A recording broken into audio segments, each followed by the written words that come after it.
ভাইয়ার জন্য তোমাকে ঠিক করা হয়েছিল, তাই আমি কিছু বলতে পারিনি। কিন্তু এখন দেখছি আমার আর সহ্য হচ্ছে না।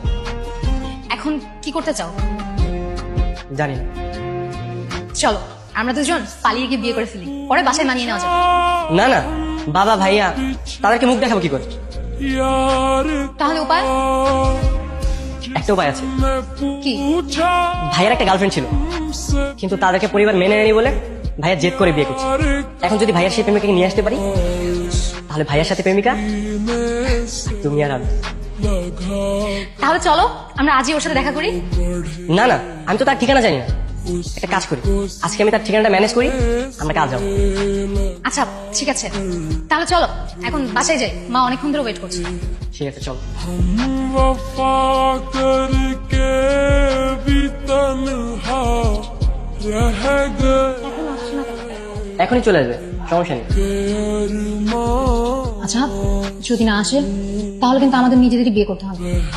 আরে তুমি কোনো টেনশন করো না, আমি অনেকগুলো ইমোশনাল ডায়লগ মুখস্থ করে এসেছি, এতে কাজ হয়ে যাবে 100% শিওর।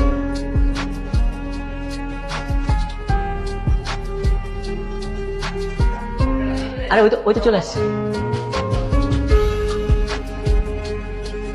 আসেন আপু, বসেন বসেন।